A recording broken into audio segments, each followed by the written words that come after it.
तीन वेगवेगळ्या आगीच्या घटनेमुळे शेतकऱ्यांचे नुकसान. शॉर्ट सर्किटमुळे आगीच्या घटना सुरूच. शिवूर येथे ट्रान्सफॉर्मर शॉर्ट सर्किटमुळे आग. 50 गुंठे गहू जळून खाक. शिवूर येथील जाधव वस्ती परिसरातील बुधवारी 15 एप्रिल रोजी दुपारी 1:15 वाजण्याच्या सुमारास ट्रान्सफॉर्मरच्या शॉर्ट सर्किटमुळे भीषण आग लागल्याची घटना घडली. या आगीत सुंदर कारभारी जाधव गट क्रमांक 432 यांचे अंदाजे 50 गुंठे गहू जळून पूर्णपणे खाक झालाय. शॉर्ट सर्किटमुळे एकाच दिवशी घडलेली ही दुसरी घटना ठरली. घटनास्थळी आग वेगाने पसरल्याने मोठे नुकसान झाले. स्थानिक नागरिकांनी तात्काळ धाव घेत आग आटोक्यात आणण्याचा प्रयत्न केला, मात्र तोपर्यंत गव्हाचे पीक जळून खाक झाले होते. या घटनेमुळे शेतकऱ्यांचे मोठे आर्थिक नुकसान झाले असून संबंधित विभागाने पंचनामा करून नुकसान भरपाई देण्याची मागणी करण्यात येते.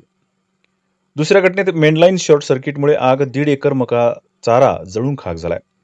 पाराळमण्यार धरण परिसरात मेन लाईनच्या शॉर्ट सर्किटमुळे लागलेल्या आगीत शेतकऱ्यांचे मोठे नुकसान झाल्याची घटना दिनांक 15 एप्रिल रोजी दुपारी 2 वाजण्याच्या सुमारास घडली आहे. या आगीत पाराळा येथील शेतकरी अण्णासाहेब बाबूराव जाधव गट क्रमांक 373 यांचा सुमारे 1.5 एकर मका चारा जळून खाक झाल्याची माहिती समोर आली आहे. तसेच काही झाडे आणि सिंचनासाठी वापरले जाणारे पाईप देखील या आगीत जळून खाक झाले आहेत. घटनास्थळी मेनलाईनचे 6 पोल व 1 डीपी असल्याने शॉर्ट सर्किट होऊन आग वेगाने पसरल्याचे सांगितले. स्थानिकांनी तत्काळ धाव घेत आग विझवण्याचा प्रयत्न केला, मात्र तोपर्यंत मोठे नुकसान झाले होते.